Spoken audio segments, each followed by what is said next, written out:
Bonjour à tous et bienvenue dans cette nouvelle vidéo. Aujourd'hui, nous allons voir les nouveautés offertes par Reaper 5.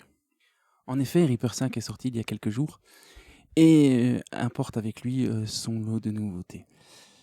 Alors c'est une version qu'on a attendue depuis pas mal de temps, la bêta traîne depuis un petit temps déjà et donc certains d'entre vous connaissent déjà un petit peu les choses et pour d'autres, eh bien, vous allez peut-être découvrir les nouveautés.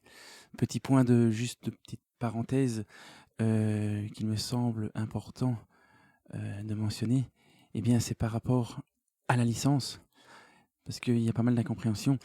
Donc, une licence de Reaper, lorsque vous achetez une licence, et quelle que soit la licence, qu'elle soit commerciale ou amateur, cette licence dure deux versions complètes de Reaper. Donc, si vous avez acheté votre licence entre la version 4.0, donc après 2011, et la version 4.99, donc jusqu'il y a 3 jours, eh bien, vous ne devez pas repayer de licence pour pouvoir upgrader vers Reaper 5. Votre licence vous amène à faire des upgrades gratuits jusqu'à la version 5.99. Ce sera lors donc de la sortie de la V6.0 que vous devrez racheter une licence. Pour ceux qui, comme moi, ont acheté la licence entre la version 3.0 de Reaper et la version 3.99, donc avant août 2011, grossièrement, eh bien, vous devrez alors maintenant, vu que vous avez usé la version 3 et la version 4, vous devez maintenant racheter une licence du même type que votre précédente pour pouvoir réaliser l'upgrade vers Reaper 5, même si vous pouvez bien sûr réaliser l'upgrade, l'utiliser pendant 60 jours et ensuite payer la licence sans perdre rien du tout à votre configuration. Les tarifs restent inchangés, donc Reaper est toujours en discount licence à 60$ et en licence commerciale à 199 je crois. Et donc faites le calcul, voilà, si vous êtes plus ou moins comme moi dans le cas, eh bien j'ai acheté ma licence de Reaper 3, de Reaper pendant la version 3, donc aux alentours de 2009-2010. Voilà, on est en 2015, je dois maintenant repasser à la caisse. Donc j'ai utilisé une licence amateur, donc 60$. 60$ pour 5 ans d'utilisation. Maintenant qu'on est dans l'ère des plugins et des DAO à louer, eh bien, si vous faites le calcul, 60$ pendant 5 ans, ça fait grosso modo 12,50$, un peu de choses près, par année. Et donc, si on est par mois, ça fait de l'ordre de 1$ par mois. Donc voilà, le prix de la licence de Reaper reste toujours super sympathique et c'est d'ailleurs ce qui motive pas mal de personnes à venir rendre visite à ce soft. Alors, premier changement notable de Reaper 5, et bien sûr, c'est le thème. Je vais afficher le mixeur, voilà, ici pour qu'on voit un petit peu mieux l'étendue du thème. Donc pour ceux qui ne sont pas habitués à Reaper, le thème, c'est donc le skin, la peau de Reaper qui agit sur les couleurs, les couleurs et l'apparence des pistes. Que ce soit dans la fenêtre arrangement ou dans le mixeur, ça n'agit absolument pas sur le contenu des boîtes à outils. Ça, c'est personnalisable et propre à chaque configuration. Et même si je change de thème, que j'avais une boîte à outils ici contenant X outils, si je change de thème, ma boîte à outils reste présente. Ce qui change, c'est juste la peau du soft. Donc voilà, donc ce Reaper 5 vient avec une nouvelle peau. Selon le créateur, le designer de Cocos, donc White Eye, eh bien, cette peau est plus moderne, plus simple.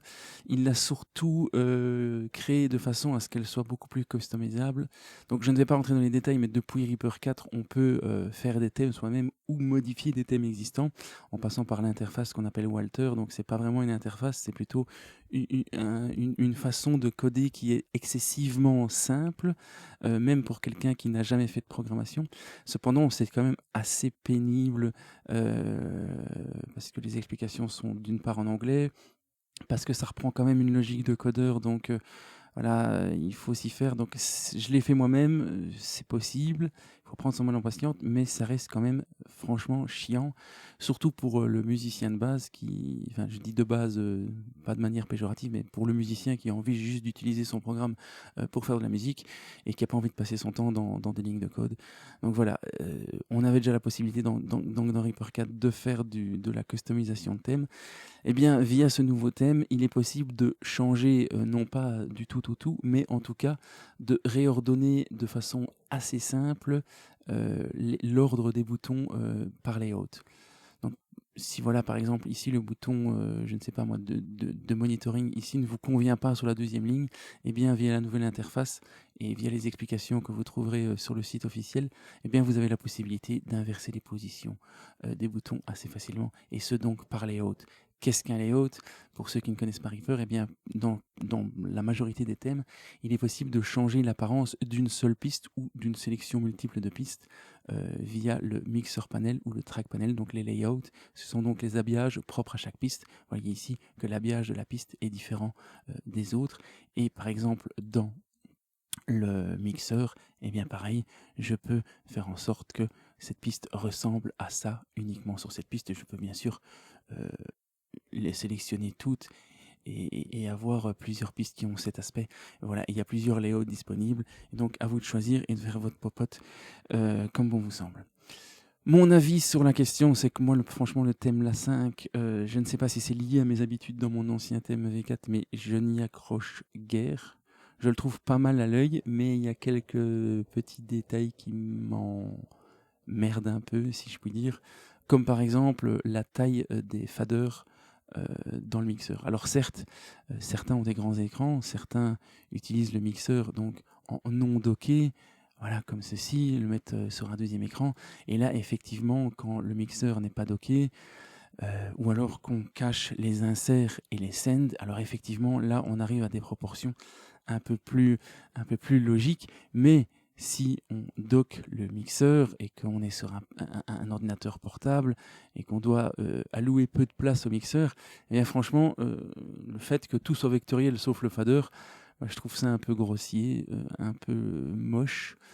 Et en plus, ça rend l'utilisation du fader assez complexe parce que finalement, entre ça et ça, sur une si petite échelle, avec un si gros fader, ça fait un petit peu couillon.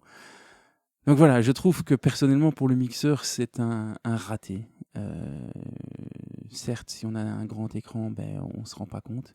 Mais si on a un laptop, voilà. Alors, c'est clair que travailler dans une DAW ou sur un petit laptop, c'est pas l'idéal, mais voilà, Reaper, un des arguments, je vais dire, de Reaper, c'est aussi le fait qu'il soit portable et qu'il s'installe encore sur des vieilles machines. Et voilà, Windows XP est encore accepté comme OS d'installation. Je pense que c'est le seul DAO sorti en 2014 ou 2015 qui permet encore d'installer sur Windows XP. Donc il y a une certaine logique à avoir. Si on peut installer sur Windows XP ou si on peut l'installer sur une clé USB pour pouvoir le mettre sur le laptop de mamie, eh ben, on doit s'attendre à ce que l'interface graphique puisse vivre sur toutes ces machines. Et là, sincèrement, sur un petit laptop, le mixeur devient vraiment ridicule à l'utilisation. Donc voilà. Je dis rarement du mal de Waitai parce que je trouve que c'est un designer assez fantastique, mais sur ce coup-là, je trouve que c'est un raté. Cependant, eh bien, libre à vous d'utiliser un autre thème et vous pouvez bien sûr revenir au thème par défaut, le thème 4 par exemple ici à l'écran. Et bien que lorsque vous installez la version 5, si vous aviez déjà un thème installé, le thème de la version 5 prend le dessus, eh bien vous allez dans Options, Thème, et vous rechoisissez votre thème. Ici, je n'en ai que 3 parce que j'utilise une version portable, mais si j'avais un thème personnalisé d'installer, eh bien je pourrais toujours le sélectionner. Et tous les thèmes étant sortis sur la version 4 sont bien sûr rétrocompatibles avec Reaper 5. Voilà pour l'histoire des thèmes. Alors, nous arrivons maintenant dans le vif du sujet, les améliorations. Eh bien, la première grosse amélioration, désolé pour les musiciens et pour les ingénieurs du son, Mais la plus grosse des améliorations de Reaper 5, eh bien, c'est la gestion, en tout cas une des plus grosses, c'est la gestion des vidéos. Alors, on peut diffuser de la vidéo et exporter de la vidéo dans Reaper depuis la version 4. Mais franchement, avant, c'était pas vraiment pratique, c'était même, pour ne pas le dire, c'était assez chiant. Il fallait configurer tout un tas de codecs, voilà, il fallait vraiment rentrer sous le capot et s'y connaître pas mal en vidéo pour arriver à avoir quelque chose de viable, et même la fluidité de l'image posait souvent souci. Enfin voilà, si à un moment votre barre de lecture quittait un item vidéo et quand vous reveniez dessus, ben, il y avait des problèmes de bugs. Enfin, c'était assez pénible. Maintenant, c'est plus le cas. Ils ont vraiment refondu, ils ont vraiment remis les mains dans le cambouis. Ils ont vraiment corrigé tout ce qui était vidéo. Et du coup, ben maintenant, Reaper peut vraiment être utilisé confortablement pour travailler à l'image. Et en plus, sans vouloir faire, voilà, sans dire qu'on peut faire de la concurrence à des grosses pointures d'éditeurs vidéo, mais en tout cas, il peut prendre le rôle de petit éditeur vidéo pratique. Je vais dire, voilà, le musicien qui a l'habitude d'utiliser Reaper et qui a envie de faire des petits montages vidéo de lui qui est en train de jouer de la gratte dans sa chambre, ou faire un petit vidéoclip avec sa sœur pour son groupe de folk pop, eh bien, plutôt que d'acheter un nouveau soft et d'apprendre un nouveau soft, eh bien, il est possible de faire du montage assez sympathique dans cette nouvelle mouture de Reaper. Donc voilà, moi je dis que c'est toujours bon à prendre, donc prenons-le. Niveau codec, les choses ont été améliorées. En effet, si vous avez VLC Media Player installé, eh bien, vous voyez ici que en priorité, Reaper va utiliser les codecs de VLC pour lire les vidéos, donc tout ce qui est théoriquement lisible dans VLC est lisible dans Reaper. Il faut bien sûr que VLC soit installé sur votre machine. Et vous avez tout un tas d'autres codecs que vous pouvez installer en plus, donc le QuickTime, FF, MPEG, et voilà. Et vous pouvez bien sûr ici modifier l'ordre des priorités de décodeur selon vos. Alors ça ne s'arrête pas là pour la vidéo. Donc je vais ici, pour qu'on voit quand même de quoi on parle, ouvrir l'écran vidéo de Reaper. Donc voilà, ici, nouveauté déjà, on peut docker. Avant, on était bloqué ici à avoir une fenêtre flottante. Maintenant, eh bien, on peut docker la fenêtre vidéo là où on le souhaite. On peut redimensionner bien sûr ce docker. Et vous voyez déjà ici, ben, par exemple, que avec voilà, la fenêtre vidéo au-dessus et la timeline en dessous, on a déjà un petit peu une espèce de petit vidéo éditeur assez sympathique. Petit détail aussi que je trouve absolument fantastique, un double clic sur la vidéo vous passe en plein écran. Voilà, genre de petit détail, mais qui est assez pratique. Et alors en plus, eh bien, vous voyez ici, bon, j'ai un programme qui filme qui filme mon écran, donc la fluidité ne sera pas la même que la réalité. Mais j'ai donc ici une vidéo qui est d'assez grosse qualité, voilà, un assez gros poids. Voilà, si elle était diffusée sur YouTube, eh bien, nous serions largement en HD. Et franchement, la fluidité est absolument magnifique. Et la résolution aussi.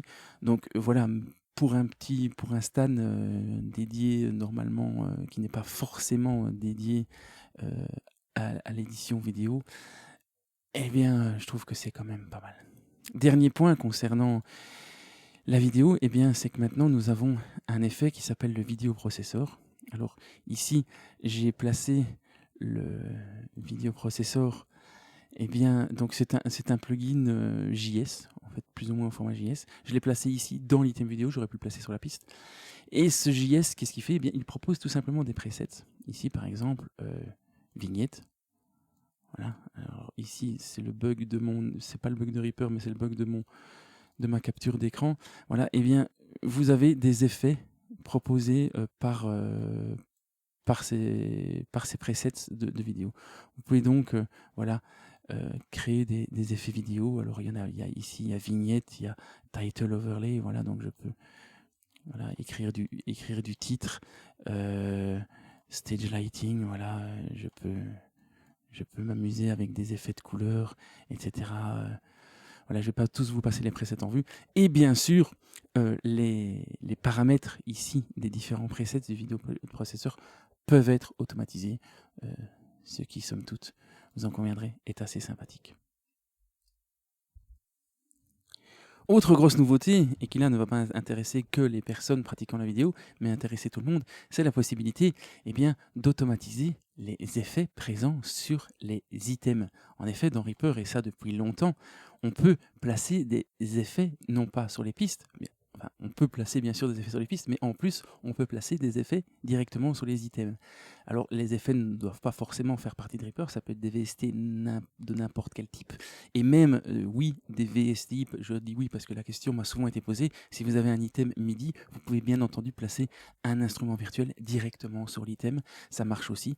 Et donc, ça fait depuis longtemps qu'on peut le faire. Malheureusement, beaucoup se plaignaient parce qu'on ne pouvait pas créer d'automation dans ces effets d'item. Et bien maintenant, c'est chose faite. Si par exemple, je prends ici le volume de gain, donc le gain du point 2 du plugin, et que je vais dans Param, Show Media Item Lien Envelope, vous voyez que j'ai une petite ligne qui apparaît dans mon item, qui représente donc l'automation de ce point précis. Et bien, je peux donc réaliser une automation via l'outil contrôle et dessiner.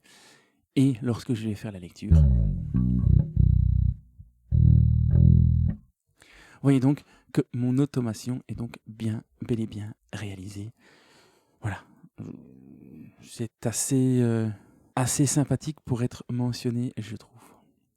Autre point intéressant des effets, eh bien, le VST3 et le VST3i est supporté maintenant dans Reaper 5. Voilà. Donc nous ne sommes plus obligés de nous cantonner au VST. Le VST3 est maintenant reconnu. Alors bon, le VST2 tend à disparaître avec le temps, même s'il a encore de beaux jours devant lui.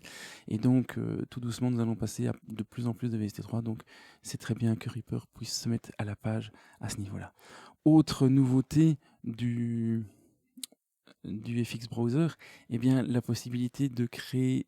Donc, nous avions déjà la possibilité avant de créer des folders, voilà, pour ranger soi-même ces items. Voilà, donc par exemple, si je veux créer un folder qui rassemble tous mes effets de chorus, avant je tapais chorus, j'avais un nouveau folder ici, je devais prendre tous mes plugins un par un concernés et les glisser dedans. Maintenant, grâce à la fonction de Smart Folder, il me suffit de taper chorus dans le filtre et tous les plugins contenant le mot chorus, si je tape EQ, ce sera tous les plugins contenant EQ. Alors je peux taper OR, Note, etc. Je vous laisse lire les indications ici et dans le manuel pour aller plus loin. Mais en gros, si je tape ici chorus dans mon Smart Folder, eh bien, en plus de m'avoir créé un folder chorus, eh bien, il m'a classé automatiquement tous mes effets de n'importe quel format contenant le mot chorus. Alors, pourquoi créer des folders alors qu'il y en a déjà certains et ça, c'est pour répondre à une question rapide aussi récurrente. Eh bien, via un clic droit sur un effet, eh bien, vous retrouverez tous vos folders personnels ici. Et donc, pour insérer un plugin, lorsque vous avez plusieurs folders, par exemple, si j'en crée un autre qui s'appelle EQ, avec, donc, par exemple, EQ, on va pas réinventer la roue, eh bien, je clique droit, j'ai maintenant mes chorus et mes EQ qui sont toutes disponibles ici. Et donc, sans avoir besoin de passer par le FX Browser ici, eh bien, je peux très rapidement placer un effet comme bon me semble. Autre grosse nouveauté, et celle-là elle est énorme, et elle peut paraître ridicule pour certains, mais c'est la nouvelle implémentation de ReaScript. Alors qu'est-ce que le ReaScript? Eh bien, c'est une façon de pouvoir insérer des scripts personnels au sein de Reaper. En fait, Reaper est un soft très modulaire et je vais dire que les personnes ayant des compétences en programmation peuvent utiliser l'API du soft pour réaliser leur propre feature. Alors évidemment, le musicien ou l'ingénieur du son qui n'est absolument pas programmeur se dit « ouais, mais ça c'est bien beau, mais moi ça ne m'intéresse pas ». Mais vous allez voir dans quelques instants que c'est pas parce que vous n'êtes pas codeur que vous ne pouvez pas profiter de cette nouveauté. En effet, alors je vais d'abord m'adresser aux codeurs ou à ceux qui voudraient se lancer là-dedans. Eh bien, vous avez maintenant ici une nouvelle mention ReaScript qui existait certes avant, mais avant, pour utiliser ReaScript, il fallait passer par Python. Voilà, il fallait taper son code dans Python, l'importer, l'extension .py dans Reaper. Il fallait absolument, pour que le script s'exécute, que Python soit installé sur la machine. Donc, c'était pas super génial. Maintenant, eh bien, vous pouvez utiliser le langage EEL ou le langage Lua et qui ne nécessite absolument rien d'autre que Reaper. Donc, si je veux créer un nouveau script, voilà, j'écris test.lua, eh bien, j'ai maintenant une interface directement ici où je peux taper mon script et l'essayer, je vais dire, au fur et à mesure dans Reaper, ce qui permet donc de gagner beaucoup de temps avec en plus une petite aide ici à droite qui vous donne des indications pour votre code. Donc moi, je ne suis vraiment pas professionnel dans ce domaine, donc je vais dire que je vais passer mon tour, je vais pas rentrer dans les détails du script. Cependant, il y a des vidéos qui sont faites par XRayM, un membre assez actif sur le forum officiel, qui passe de temps en temps sur AudioFanzine et qui en plus fait des vidéos en français, sous-titrées anglais. Donc les personnes francophones, si vous voulez apprendre à faire du script, je vous invite à suivre ces vidéos. Voilà, il part vraiment de la base, il sait qu'il s'adresse à des personnes qui n'y connaissent pas forcément grand-chose. Donc il part de la base du script et puis augmente la difficulté au fil des vidéos en vous emmenant à pouvoir réaliser vos propres scripts. Tout ça, c'est bien beau, mais pour une grande majorité des personnes, c'est pas très intéressant. Mais par contre, ce qu'on peut faire, c'est installer des scripts existants. Ici, j'ai téléchargé un script sur le forum officiel. Alors, vous allez dans la section ReaScript du forum. Voilà, c'est pas très compliqué. Il y en a déjà toute une chier alors que Reaper 5 vient de sortir. Et voilà, vous téléchargez ceux et uniquement ceux qui vous intéressent. Ne téléchargez pas tout parce que sinon vous allez rendre votre Reaper indigeste. Donc, ceux qui vous intéressent, vous ouvrez ici le Show Reaper Resource Path. Vous avez un dossier script. Si vous ne l'avez pas, vous le créez. Vous glissez votre script fraîchement téléchargé dans ce dossier. Vous allez dans votre action list, vous cliquez sur Load, vous choisissez le script en question et boum, il apparaît alors dans votre action list comme une action totalement traditionnelle de Reaper. Vous pouvez alors maintenant lui raccorder un raccourci clavier ou un icône de toolbar ou un modifieur de souris. Certes, vous faites comme vous voulez. Et voilà, donc si je sélectionne tous ces items, que je tape Q, j'ai maintenant ce script qui s'exécute, qui m'ouvre cette petite fenêtre et qui me permet de faire une quantisation avec une barre de dosage, donc quantize, unquantize, voilà, la fenêtre est super explicite. Donc voilà, il y a des dizaines de scripts qui sont déjà disponibles.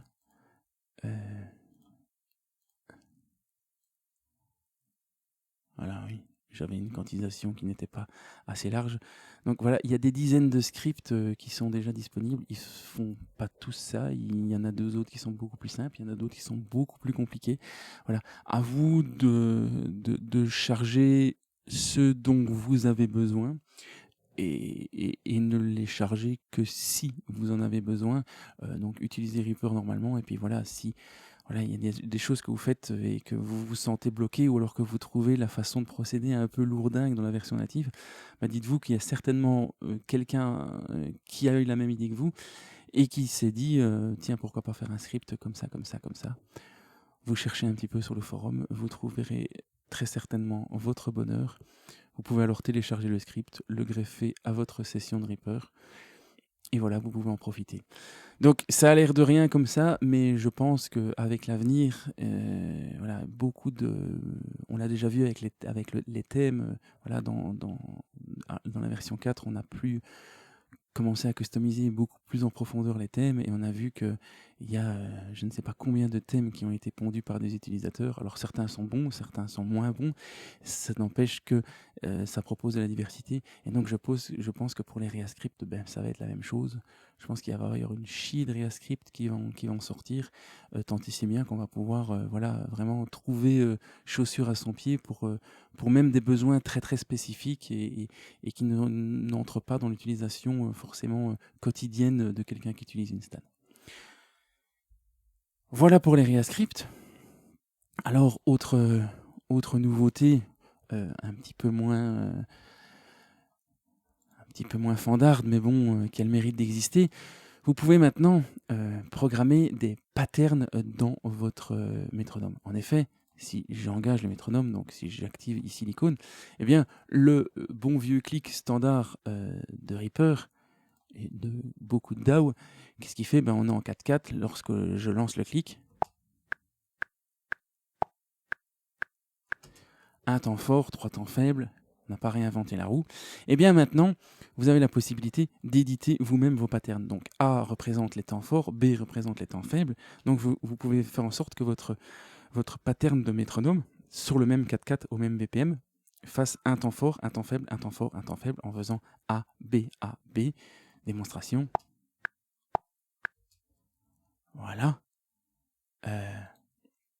Vous pouvez également remplacer une lettre par un point et vous aurez donc un silence. Donc 1, 2, 4. Démonstration.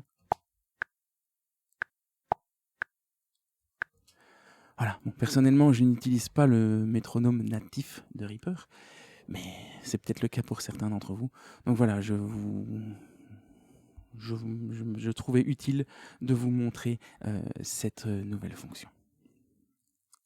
Nouveauté suivante, et celle-ci est assez sommaire, mais mérite quand même d'être présentée. Et bien voilà, depuis cette nouvelle version, et ça c'est quelque chose qui a été demandé pas mal sur les forums, mais c'était la possibilité de pouvoir éditer les notes off ou les velocity off. Et bien voilà, c'est désormais possible. Vous avez la possibilité dans l'éditeur MIDI de Reaper d'éditer ces velocity off. Autre grosse nouveauté qui va intéresser surtout les personnes possédant un gros home studio. Alors ici, je vais couper pour éviter des problèmes de l'arsène. Voilà. Eh bien, c'est l'amélioration du ReaInsert. ReaInsert est un plugin qui, depuis longtemps dans Reaper, existe et permet d'intégrer du hardware externe dans une session de mixage. Ce plugin vous permet donc de choisir des bus d'envoi et des bus de retour sur lesquels sont patchés par exemple un compresseur ou un égaliseur hardware. L'ennui de ce ReaInsert, c'était que dans la version 4, eh bien, il marchait pas mal, mais il y avait parfois des problèmes de compensation de latence qui faisaient qu'on perdait les relations de phase entre les pistes traitées par le ReaInsert et celles non traitées par ce dernier. Eh bien, l'équipe de Cocos a fortement travaillé là-dessus et maintenant le plugin devient très facile à utiliser. Vous choisissez donc les bus d'envoi, vous sélectionnez Ping Detect, il va automatiquement calculer la latence en échantillon induite par votre routing et vous renvoyez le signal en provenance du hardware, donc avec une synchro parfaite. Et ce, même si vous utilisez plusieurs réinserts sur la même piste ou sur différentes pistes, voilà, vous pouvez en utiliser autant que vous voulez et les choses se passent comme attendu. Bien sûr, ça marche en MIDI. Vous pouvez donc choisir d'envoyer un signal MIDI via ce réinsert vers un hardware MIDI et d'en récolter le retour audio. Donc si vous utilisez un expandeur externe, eh bien vous savez que vous pouvez aussi utiliser le réinsert à cet effet. Autre nouvelle fonction qui est la fonction de propagate. En effet, ici, vous voyez que j'avais deux copies identiques du même item, donc qui portent le même nom. Ici, si je zoome, vous voyez que c'est Basscab, etc. Donc, une copie de l'item, ici, que j'avais mis placé plus loin dans l'arrangement. Et sur cet item ici, je vous ai présenté tout à l'heure les automations d'effets. Eh bien, il y a une nouvelle action dans Reaper qui se nomme le propagate. Alors voici quand on tape propa dans l'action list, et voilà, il nous propose deux couples d'actions, une qui est propre au take, une qui est propre aux items. Et que font ces actions? Eh bien, elles propagent ce qui est présent sur un item à tous les autres items portant le même nom dans la session ou tous les items portant le même nom sur la piste. Et donc, si je sélectionne cet item, que je lance l'action, eh bien vous constatez que mon item portant le même nom se voit attribuer exactement les mêmes propriétés que l'item en sélection. Voilà. Encore une fois, ça ne répond qu'à certains besoins spécifiques, mais pour les personnes qui utilisent des événements audio répétés plusieurs fois dans leur session et qu'ils sont parfois amenés à réaliser quelque chose sur cet item et se dire « Ah, mais merde, j'ai 64 copies du même item et je dois me retaper la même chose » ou je dois recommencer mon copier-coller. Eh bien non, avec cette action de propagate, eh bien les choses sont beaucoup plus faciles à faire. Autre grosse amélioration qui n'a l'air de rien, mais qui pour moi est assez fantastique, eh bien c'est la mise à disposition de 8 toolbars générales supplémentaires. Donc avant, nous étions limités à 8 toolbars plus la main. Maintenant, nous en avons 16 plus la main. Et en MIDI, avant, nous n'en avions que 4. Maintenant, nous en avons 8. Alors, à quoi servent les toolbars pour ceux qui ne savent pas? Eh bien, dans Reaper, il est possible d'éditer des toolbars que l'on peut, par exemple, mettre dans des dockers. Voilà, ici, je peux mettre ma toolbar ici en bas, ou alors la mettre sur le côté, comme ceci. Voilà, je peux remplir cette toolbar d'actions de mon choix. Voilà, par exemple, le Dynamic Split Item, une fonction. Voilà, eh bien, je peux donc avoir l'outil ici directement à disposition. Et donc, eh bien, avant, nous n'avions que 8 toolbars, maintenant, nous en avons 16. Alors, pourquoi c'est intéressant? Eh bien parce que dans les extensions SWS, il y a une nouvelle fonction, dans la nouvelle mouture, la 2.8, il y a une nouvelle fonction qui s'appelle les contextual toolbars. Alors comment ça marche? Eh bien, si j'ouvre mon action list, que je tape contextual toolbar, ici, exclusive toggle contextual toolbar under mouse cursor, si j'ajoute un raccourci clavier à cette fonction, par exemple le T pour toolbar, eh bien, vous voyez ici qu'en fonction d'un certain contexte, je peux demander à cette fonction d'ouvrir différents toolbars. En effet, si mon pointeur de souris se trouve au-dessus du rouleur, eh bien, ce sera ma toolbar 1 qui s'ouvrira. Si mon pointeur de souris se trouve au-dessus d'une piste, eh bien, ce sera la toolbar 2 qui s'ouvrira, etc. J'ai tout un tas de contextes disponibles avec la possibilité de faire en sorte que si je clique sur un icône de cette toolbar, eh ben, cette toolbar se ferme automatiquement. Et donc, petite démonstration ici, mon preset 1 étant celui-ci, mon action étant exclusive toggle contextual toolbar under mouse cursor preset 1, eh bien, si j'appuie sur T avec mon pointeur de souris placé au-dessus du rouleur, eh bien, il va m'ouvrir automatiquement ma toolbar 1 dans lequel j'ai mon Dynamic Split. Et vous constatez que lorsque je clique, la toolbar se ferme. Par contre, si mon pointeur de souris se trouve au-dessus de ma piste, ou en tout cas du TCP, et que je clique sur le même raccourci clavier T, eh bien cette fois-ci, ce n'est pas ma toolbar 1 qui va s'ouvrir, mais ma toolbar 2 qui présentement est vide, mais que je peux bien sûr éditer à mon bon vouloir. Et donc, vu le nombre de contextes disponibles, eh bien nous sommes bien contents d'avoir quelques toolbars en plus. On peut vraiment programmer sa config de toolbar autour de ce seul concept. Grosse feature, et cette feature, c'est laquelle? Eh bien, c'est les fameux VCA. Alors, je vais prendre quelques instants pour expliquer ce qu'est un VCA. En effet, je vais repasser cette piste-là en layout traditionnel. Voilà. Donc, en effet, quand on explique à quelqu'un ce qu'est un VCA, beaucoup ne comprennent pas parce qu'ils se disent « mais en fait, on sait déjà faire ça, je vois pas pourquoi ça sert ». Donc, qu'est-ce qu'un VCA? En fait, c'est un fader, une piste, dans laquelle ne transite aucun signal, mais qui permet d'asservir son volume à un groupe de pistes choisies.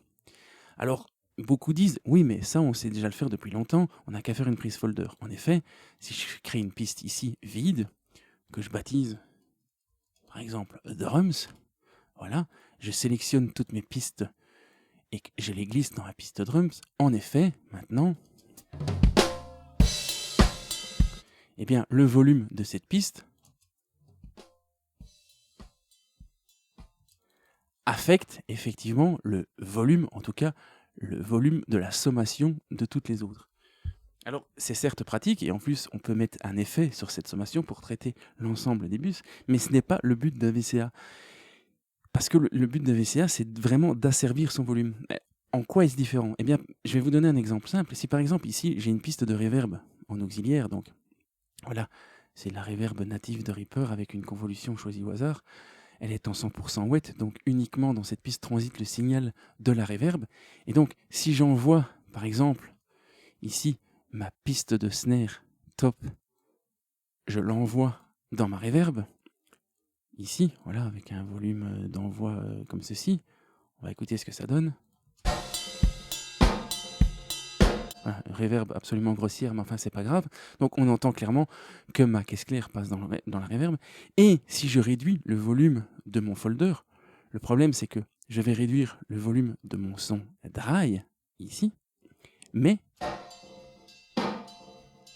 vous entendez que l'envoi de ma caisse claire dans la reverb étant en auxiliaire, eh bien, je diminue certes le volume de la batterie, mais je ne réduis pas le volume de la reverb en proportion. Bien sûr, je pourrais glisser la piste de reverb dans le bus de batterie, mais si cette reverb est sollicitée par la batterie et d'autres instruments, ça devient beaucoup moins utile. Donc le but d'un VCA, c'est de pouvoir faire en sorte de réduire le volume de toutes ces pistes en même temps sans passer par une sommation. Alors, les plus connaisseurs d'entre vous vont me dire « Oui, mais on pouvait déjà le faire avant via les groupings. » En effet, si je crée une piste qui s'appelle Drums VCA, et je peux même ici couper l'envoi au master, donc si un signal transite sur cette piste, voilà, eh bien il ne se passe absolument rien, rien n'est envoyé au master. Et je pourrais très bien donc ouvrir les paramètres de grouping de la piste, assigner cette piste en volume master, choisir toutes les autres pistes de batterie et les assigner en volume slave. Voilà. Ce faisant, et je vais ouvrir le mixeur pour plus de logique, ce faisant, lorsque j'active le master ici, eh bien, tous les volumes tous les faders de volume suivent donc cette hiérarchie. Et bien sûr, si j'ai un mix ici grossier réalisé comme ceci, voilà, eh bien les faders descendent en gardant leurs proportions. Donc effectivement, on pouvait déjà le faire dans Reaper, on pouvait faire déjà des faux VCA. L'ennui, c'est que si on voulait automatiser cette piste de VCA, donc je vais ici réaliser une automation de VCA, voilà, une sorte de fade out, eh bien,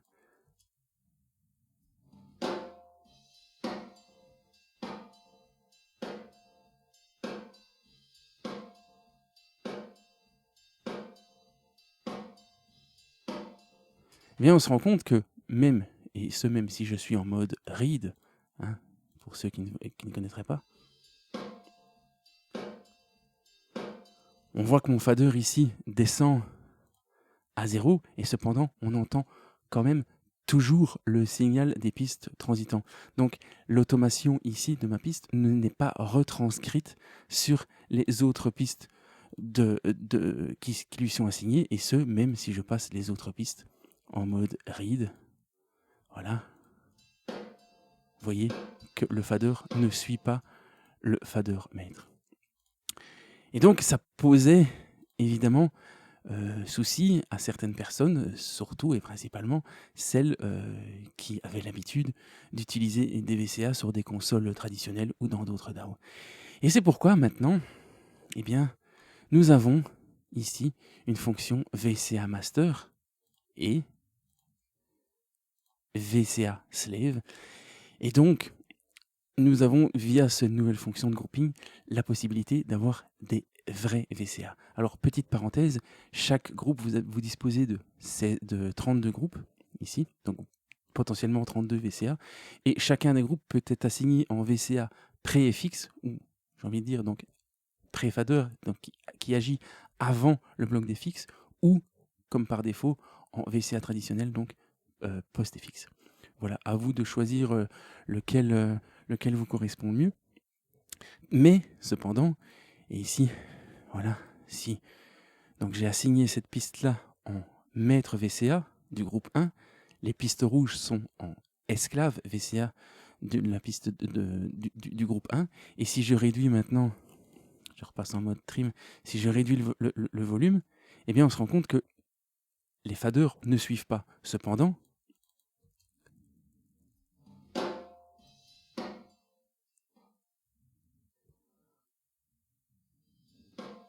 mon fader a bel et bien une action sur le signal des pistes transitant dans les esclaves. Et donc, la fonction d'un VCA est d'asservir ce volume de tranche à toutes les tranches qui lui obéissent, sans pour autant toucher au fader des esclaves, ce qui vous permet donc de toujours utiliser ces faders de façon traditionnelle, et vous avez donc une espèce d'augmentation de résolution de fader via ce fader. C'est assez pratique, et surtout, chose hyper intéressante, eh bien, si je réalise maintenant une automation de volume sur ce VCA, eh bien,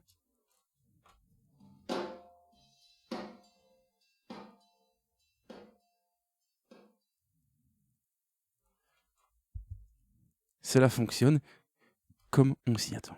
Et ce, même sans être en mode read, en étant en mode simple trim read, ça fonctionne. Et donc, on a donc maintenant la possibilité d'avoir de vrais VCA comme on les trouve sur les consoles. Alors, autre fonction fichtrement intéressante et qui est un petit peu passée au grip dans toutes les conversations, eh bien, c'est la possibilité, via ces actions, de copier une automation enregistrée sur un VCA vers les pistes filles. Alors, vous avez deux possibilités. Il y a Apply all VCA from selected tracks to group tracks and reset volume pan mute. Donc, ça veut dire qu'en gros, eh bien, que si je sélectionne cette piste, que j'active cette action, eh bien, mon enveloppe d'automation va être recopiée sur toutes les pistes. L'enveloppe d'automation ici va être réinitialisée. Le volume de la piste va être réinitialisé. La panne et le mute également. Vous avez une autre action qui, elle, est la même chose, sauf que après avoir appliqué l'enveloppe, donc recopier l'automation sur toutes les esclaves, eh bien, les esclaves vont sortir automatiquement du groupe de VCA et ne seront donc plus asservis à ce VCA. L'automation, elle, va rester, au cas où vous voudriez la recopier sur d'autres pistes que vous réassignez au groupe VCA. Et donc, vous avez la possibilité, via ces deux actions, de créer rapidement un VCA pour réaliser une automation sur plusieurs pistes. Vous recopiez rapidement l'automation et vous pouvez vous débarrasser du VCA ou en faire ce que vous voulez. Donc je vais faire une petite démonstration. Je sélectionne la piste drum VCA qui est donc maître du groupe 1. Les pistes rouges sont esclaves du groupe 1. Je lance l'action ici et vous constatez donc que mon automation de volume a été recopiée sur toutes les pistes rouges et mon VCA ici a été réinitialisé. Et je peux même ici m'en débarrasser et mon automation a donc été réalisée sur toutes les pistes. Donc si vous avez besoin de réaliser une automation comme ça, identique, une automation de volume identique sur plusieurs pistes, eh bien cette méthode de créer un VCA et d'utiliser cette action peut s'avérer très pratique. Surtout que voilà, via les possibilités de macro, de Reaper, eh bien la création d'un VCA peut se faire en un seul clic et puis un autre raccourci clavier pour recopier, une macro et voilà, le tour est joué. Donc voilà, au niveau workflow, ça ouvre pas mal de fenêtres. Il y a tout un tas d'autres correctifs et de nouveautés qui ont été ajoutés à cette version. Comme je l'ai dit, je ne vais pas toutes les mentionner. Bon, il y a énormément de correctifs de bugs, heureusement d'ailleurs, qui ont été réalisés. Donc voilà, notamment, il y a un gros travail qui a été fait sur les changements, les marqueurs de changement de tempo et les changements de signature rythmique. C'est vrai que parfois on avait des choses assez improbables. Bon ben voilà, ils ont mis les mains dans le capot, ils ont été corriger ça. Et donc, si vous voulez voir la liste complète des updates qui ont été réalisés, eh bien, allez sur le site et en page download, vous verrez toutes les nouveautés disponibles. J'ajouterai également que pour ceux qui ont suivi la bêta Eh bien que dans la version, dans une des premières versions bêta, on avait un éditeur de partition, enfin en tout cas les prémices d'un éditeur de partition, et puis soudainement celui-ci a disparu. Je rassure ceux qui voudraient absolument un éditeur de partition dans Reaper et qui sont chagrinés par le fait de ne pas le voir dans cette version 5. Eh bien les développeurs l'ont clairement signalé sur le forum. Ils n'avaient pas assez de temps pour faire quelque chose de bien et de crédible, donc ils se sont donné du temps supplémentaire et l'éditeur de partition arrivera probablement, d'après leur dire, autour de la version 5.1 de Reaper. Donc voilà, encore un peu de patience et éditeur de partition, ou en tout cas vue en partition, il y aura dans Reaper. Voilà, merci pour votre attention, bonne fin de journée, au revoir.